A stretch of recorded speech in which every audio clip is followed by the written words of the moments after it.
Hey sweet friends, so today we are diving into part 2 of things I wish younger me would have known. And this isn't all of them, but it is a big portion of them that I feel like have made such a big impact on my life as an adult. And if you haven't caught part 1 of this series, go ahead and go back to that and watch that after watching this one. But in that video, we talked about nutrition, we talked about sleep, we talked about exercise, and just, oh man, mindset around what health actually is and what we were taught it was and what it actually isn't. And oh, there's so much goodness in that video. So please go back and watch that. But today we are talking about a lot of like the mental and emotional well-being things that I wish I would have known when I was younger. And if you are new here, my name is Molly. I'm a registered nurse and a mind-body wellness coach for women who are 35 plus, all women in general, but 35 plus in particular, who are about to go into perimenopause, are in perimenopause, or in postmenopause, and specifically busy women. So these are the women that have big full lives, whether you are a mama, a wife, you have a full-time job, you're a caretaker, whatever it is. The things that I talk about on this channel are specifically for that group of women because that is me. I have a big full life and I wanted to make health and wellness achievable in short periods of time because that's what I've got. So let's dive in. I wish that younger me would have known about nervous system regulation. Now let's dive into that a little bit. So if you are anything like me, and please put a comment below if this feels like, yes, this is me. You would get done with your day, whether you were at work all day or taking care of the kiddos all day or whatever it was, and you would feel like a shell of a human. A shell of a human. Like you could have been sitting at your desk all day long doing things that didn't feel like physically draining, but you would still get to the end of the day and feel like you ran a freaking marathon because you were so exhausted. And what I learned is just about how much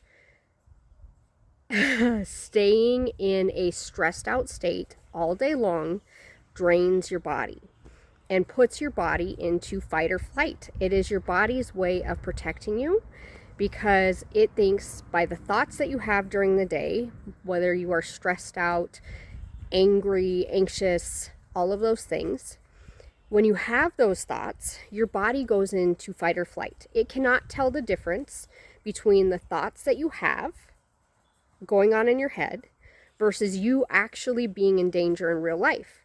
It treats your body and the way that your body reacts the same. And so when you are stressed out all day long and you are, you've got deadlines to hit, you've got kiddos who are, overwhelmed, overstimulated, all the things, and you don't take time to pause, to take some deep breaths, to just turn off the fire hydrant of exhaustion during the day, the stress, like what I would do at work when I worked in a corporate job in healthcare is I would work through lunch because I felt like I needed to get the work done. There didn't feel like there was ever a good stopping point. And so I would maybe have breakfast, but a lot of the time before, if you'll see in the previous video, I would intermittent fast, so I wouldn't really have breakfast. And then I would skip lunch, and so I'd be running on nothing nutritionally, and I would wait until like 2-3 o'clock to eat food, and I would be tapped, of course, by the end of the day because my body is smart, and it's like we don't have enough fuel to do the things that we need to do. We're exhausted. You've given us nothing, and what I want to say in this is that this is very common. Like a lot of the clients that I coach don't take lunches because we as women, a lot of the time, base our worth on our productivity. Our worth as a human is based on our productivity or our ability to give and give and give to others. And by doing that, unless we intentionally are aware of the steps that we need to take, we burn ourselves out. It's why at the end of the day, we feel so exhausted, because we have forgotten to take care of ourselves, because we have taken care of everybody else, because we have been productive all day long, because we have made sure the kids were fed and watered and exercised, and we, eat a couple of their chicken nuggets off the table because we forgot to feed ourselves. And I wish that younger me would have known this sooner. I do a lot of mindset and inner critic voice work in my program, because that is something that I really had to work on. I climbed all of the corporate ladders that I could, because I have my associate degree in nursing, and so a bachelor's degree is what is preferred now. And so I spent my entire career up until a few years ago trying to prove myself as an associate nurse. I tried to work harder and longer and give more and more just to prove myself as a nurse. And it led to burnout and exhaustion. And it's one of the reasons why I'm so passionate about working on that inner voice with my women in my group, because there is no end point in that is sustainable, right?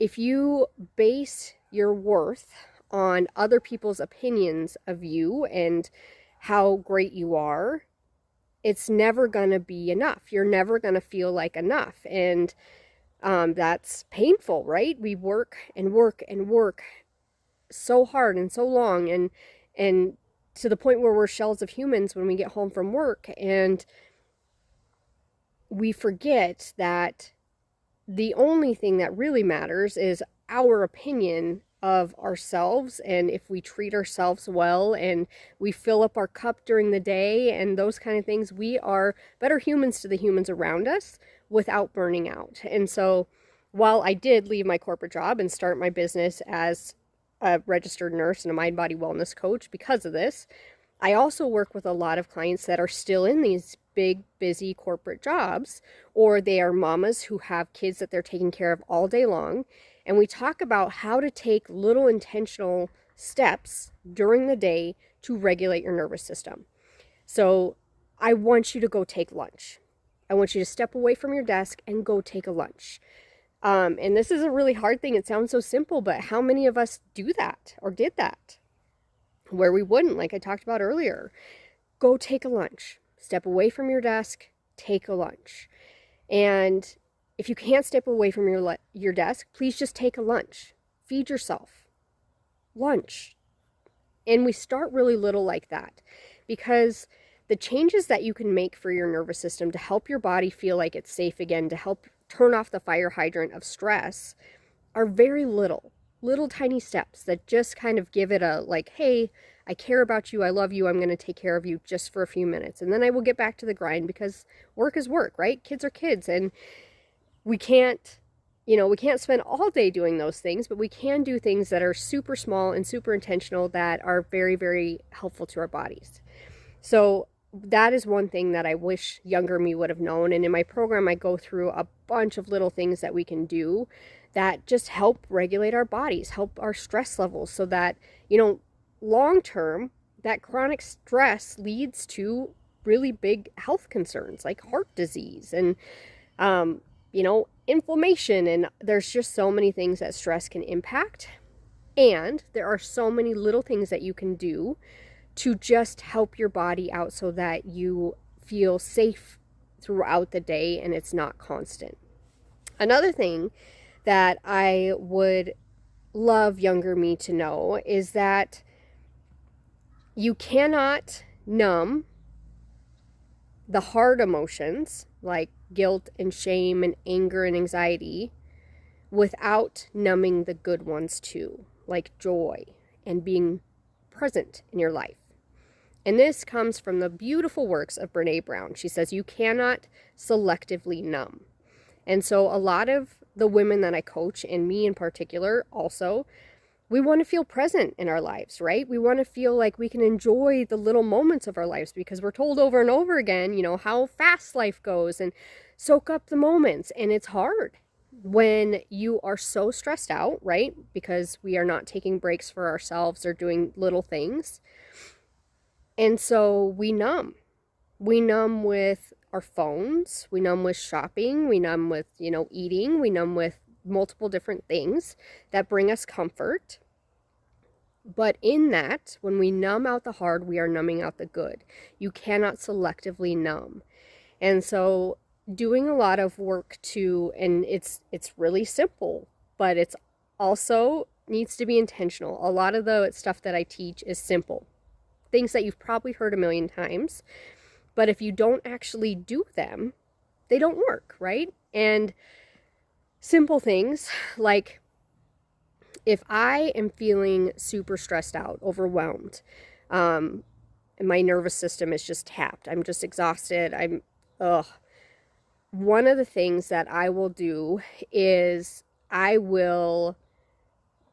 if it's anxiety, if it's like that anxious energy, a lot of times I will put on some music and I will either sing terribly in my car really loud, or I will dance in my kitchen and just shake out that energy, that pent up. You feel it, right? You feel it in your muscles, you feel it in your body, you feel it in your mind, you've got racing thoughts, you've got all the things. But if I put on that music, this is just one example, and just dance it out and help myself like come back to the present moment. Because when we're anxious, we're kind of ruminating about future things, right? We're worried, we're thinking about things that might happen in the future that we are stressed out about. But if you can kind of bring yourself back into the present moment and help yourself work through those emotions, and if after I'm done doing my dancing or doing my, singing really loud in my car, if I still feel it, I will go and journal. And the thing that I do for journaling is really simple. I just write out all my thoughts. No punctuation, no trying to make sure that it's grammatically accurate, which is hard for me because I'm a type A person and that drives me nuts. But I just write it out, get it out of my head and onto paper, and I just brain dump. And it just helps me center, because if we have those ruminating thoughts over and over again and we don't do anything with them, it feels productive, right? To just keep thinking about it. Oh, maybe if I just keep thinking about it, I'll solve this issue. But it's not. When you get it out of your head and you get it on paper, when you've regulated your nervous system, side note, when you dance, when you do those kind of things, you are bringing your body back into a safe spot. When you bring your body back into a safe spot, then you can do the deep processing. You can't usually just go to deep processing because your body is in that fight or flight. And it has to calm down, because when you are in that fight or flight, your body and your mind are only worried about you surviving. They're not worried about thinking outside of the box. They're not trying to solve anything. They're just trying to keep you alive. And so if you can bring your body back into a safe space by doing a regulation technique, then you can deep process. Then you can write it out on paper and try to figure out, okay, what's the most harmonious solution to this issue? What is my, what is the kindest thing that I can think about the person that did something wrong? Like, what is the most generous way that I can think about that maybe will take me out of I'm right, they're wrong. How can I solve this? How can I actually solve this? And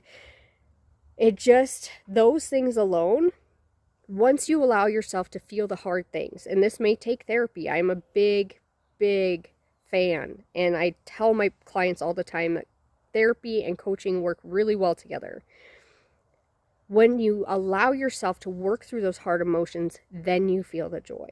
Then you can be present in your life. And that's something I wish younger me would have known. Another thing is I wish I would have known more about boundaries and how to actually set them. There is this really wonderful human, I believe, I don't want to butcher her name. I believe it's Becky Kennedy. Yes, Dr. Becky Kennedy. She talks about how boundaries are what you say you will do. I'm going to say that again. Boundaries are what you say you will do. And this was big for me because I always thought that boundaries was me telling somebody else what they should do. And that felt hard because I am a people pleaser, right? I want people to like me. I want things to be easy for other people, even if it's in the name of something being hard for me. And so when she said that, boundaries are the things that you say that you will do, it was really helpful for me, excuse the plane, because in a time period, if you don't know me, I have a kiddo who has autism, and he's wonderful. And also, there are some really hard periods of time that we have gone through, and I have been emotionally exhausted and physically exhausted. And as we were working on supporting him and doing all of these things, it's a lot as a special needs parent. And there were different like family events or, different social outings that I was invited to, that the boundary was I had to say, I'm sorry, I can't come out to this today. I'm exhausted. And it is hard because, again, you want to people please, you want to be there, and you genuinely want to be with these humans. But I realized that resentment was a really powerful indicator for me that my cup was really empty. Resentment, when we hear the word resentment, it feels kind of like a negative thing. But to me, it's actually been a really helpful emotion, because when I feel resentment now, I know that my cup is beyond empty. It means to me that I am not asking for what I need, that I'm not taking care of myself in the basics. Maybe I'm not getting sleep, maybe I'm not eating, maybe I'm not moving my body, hydrating, all the things. And it's a sign to me, if I am feeling resentful, if I'm feeling angry about something, that is not my true nature. And I believe that about the women that I coach too. When they start feeling resentment, that's one of the things that I ask them is like, hey, how are your basic needs? Are you sleeping? We go back to the basics so many times because we were not taught this as women, to just take care of ourselves. So we go back to the basics. Hey, is there something that you need to ask for help with, at home or at work? Or is there a boundary that you need to set? Like, hey, I can't come out this weekend because I'm exhausted and I just need to take this weekend to just chill.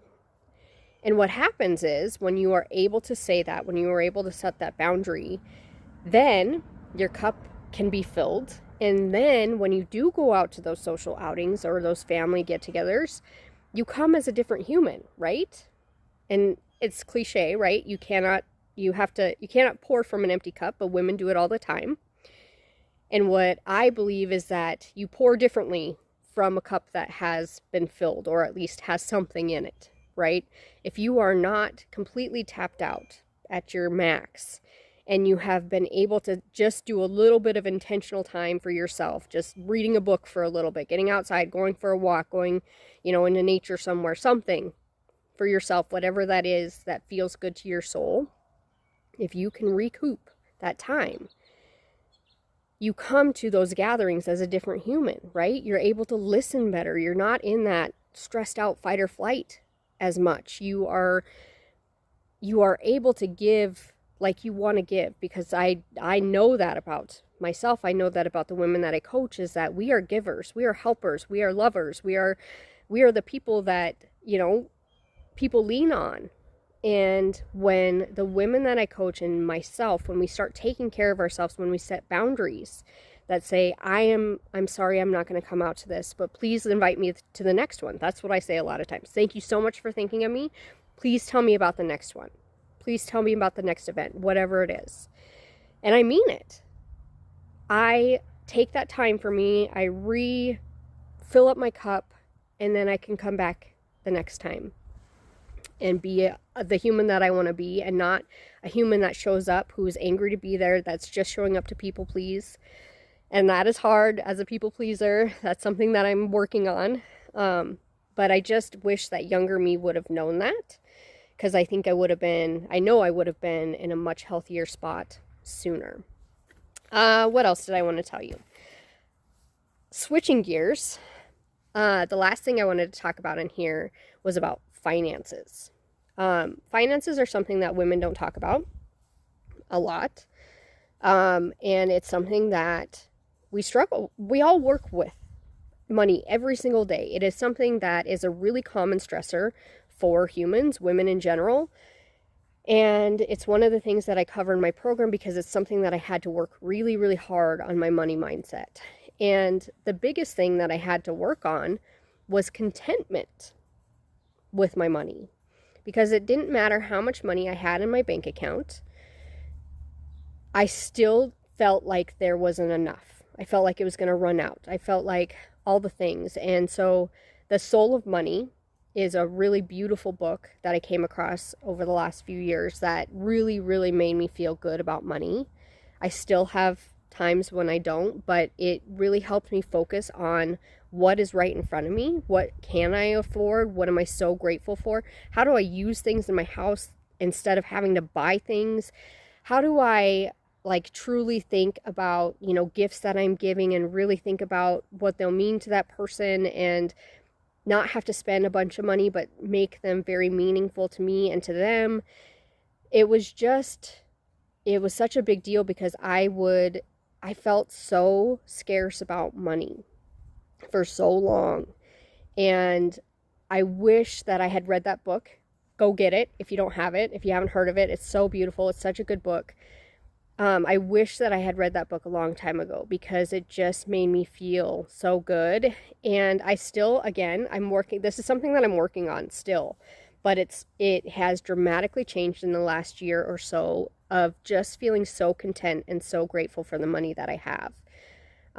In a world where we are constantly trying to one up, I got new shoes, I got a car, my house is bigger, this isn't good enough. It's a chase that will never end if you focus on other people's opinions of things that you have and those kind of things. And so a lot of the work that I do in my program and with myself is on contentment. And then from there, how do we grow? How do we pay off debt? How do we take what amount we have and, cut costs? That's a big thing that we cover in this program is cutting costs. Over the last 2 years with my Theo Bug, his autism treatment, it's expensive. It's like $5,500 a year with our insurance. And so we have had to be really smart about what we spend money on. And I have done so much to cut costs so that we can live the life that we want to live. And it has made me be really appreciative of what we have. It's also had me think about things before I purchase them and be really grateful about the things that I do get, be really intentional about what I buy, and enjoy the things that I have. And it's just such a different way of feeling and thinking about money. So those were some of the things that I wish that younger me would have known. If you want to hear more about these, I have a beautiful program for busy women. It's called What We Should Have Been Taught. The link is in the bio. All the information is there, but we go over everything that I talked about in part 1 and part 2 and then some. I'm going to be doing an upcoming video on how I implemented Dr. Stacy Sims' recommendations into my busy life and into my program for busy women, because I just love her stuff, and all of that's in the program too. It's just such a loving, supportive space for women to feel the healthiest and strongest and most grounded and present in their lives program. And I'm so proud of it. If you have any questions, please feel free to put them in the comments. Please share this with anybody that you feel like should hear this today. And like and follow my page for much, much more. I hope you guys have a wonderful day. Take care, friends.